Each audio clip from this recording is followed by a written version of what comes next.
हम सबके हैं अपने अपने राम। किसी के लिए वीर योद्धा तो किसी के लिए ईश्वर सर्वशक्तिमान, और अनेकों को तो बस चाहिए इस शंका का समाधान, क्या सचमुच में थे ऐसे कोई मर्यादा पुरुषोत्तम राम?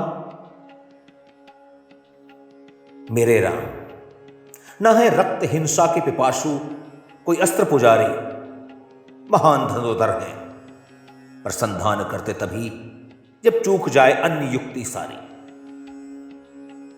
इसलिए तो कृष्ण ने दर्शन कराया उनका ऐसा कहकर पार्थ को, शस्त्रधारियों में मैं स्वयं राम, करते न जो अस्त्र संधान प्रदर्शन मात्र को। शक्ति है महाबली, उसके वश में आकर अनेक साधकों ने स्वयं को ही छला है।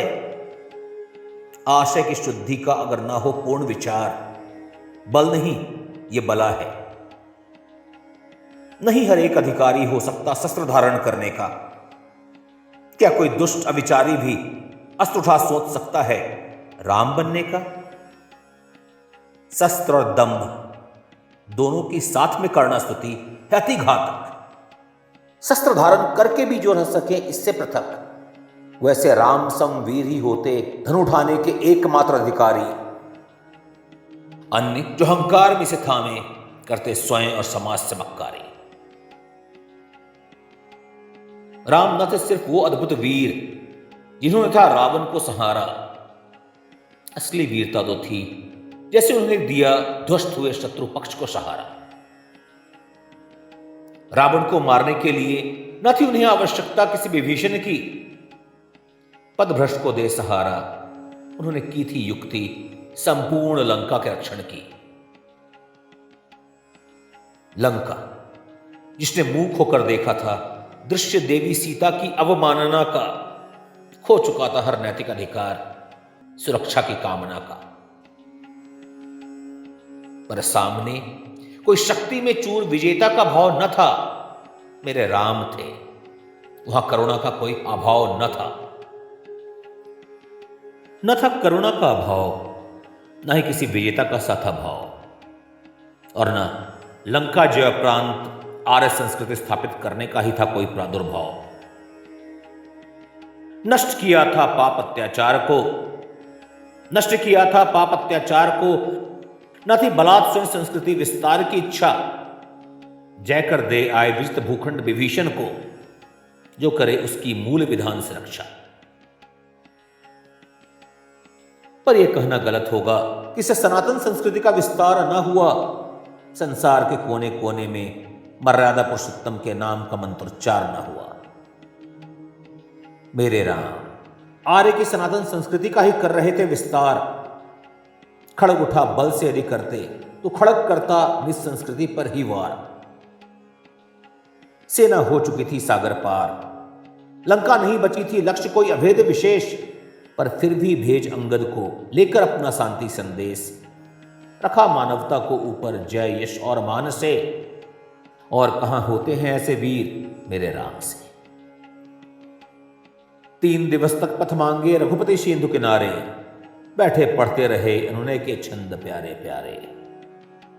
बैठे पढ़ते रहे अनुनय के छंद प्यारे प्यारे, पर सागर कहां सुनने वाला था शांति के विचार को। राम को भी दिखलाना पड़ा अपने अस्त्रों के विस्तार को।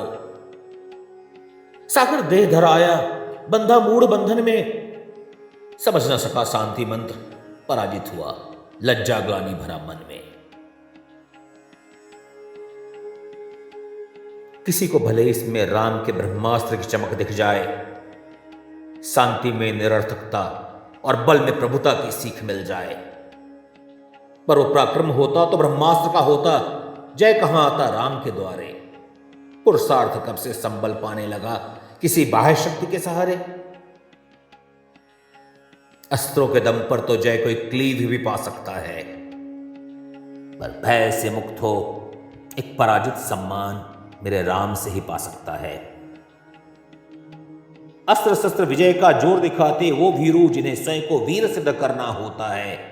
समाज क्या सोचेगा वो परछाई ही जिनका निज परिचय नित्य होता है। पर मेरे राम जैसे जो पुरुषार्थी होते हैं उन्हें ना शक्ति प्रदर्शन व हिंसा की चाह होती। शस्त्र त्याग कर शत्रु हृदय को जय करना ही उनकी राह होती। राम की विजय गाथा भले ही संसार वीर रस में गावे, पर उनके पराजय की विरासत है जो उन्हें देवों से श्रेष्ठ बनावे। हां, योद्धा राम चूक गए थे मारीच के प्रपंच के आगे।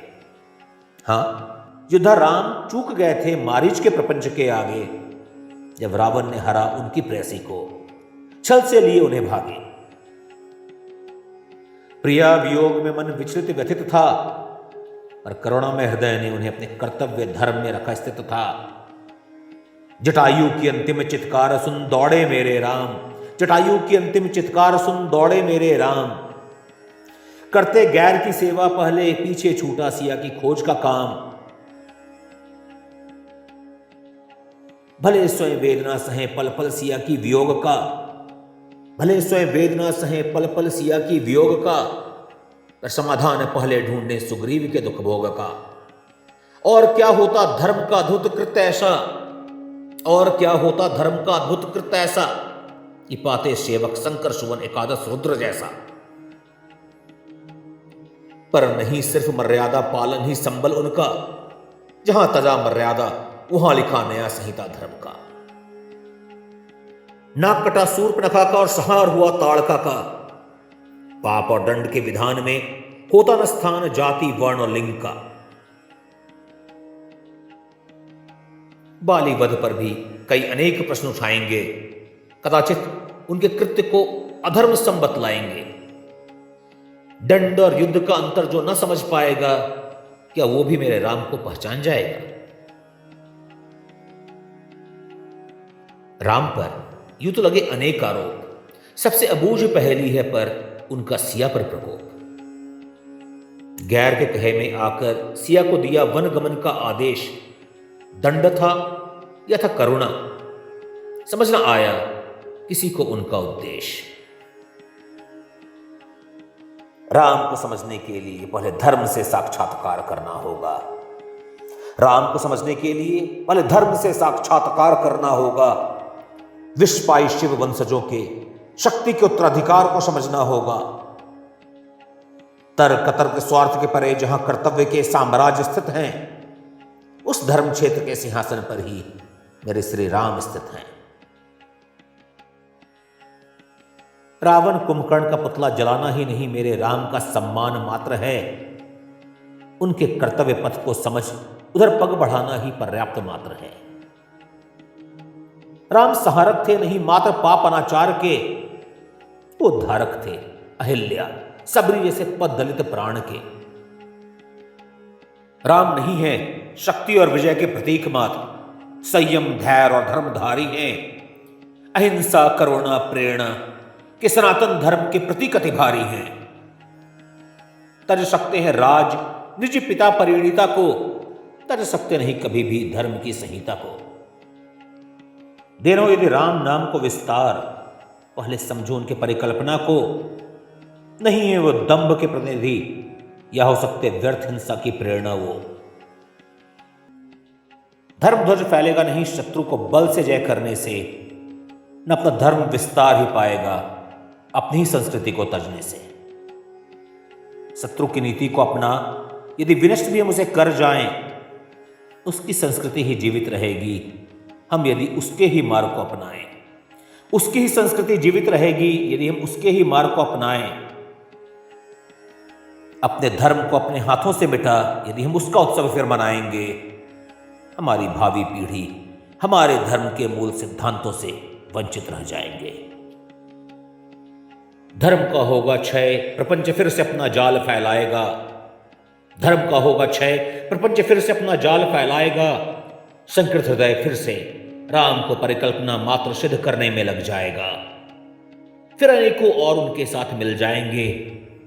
तब वही प्रश्न होगा आम, क्या वास्तव में ही थे कोई ऐसे मर्यादा पुरुषोत्तम राम?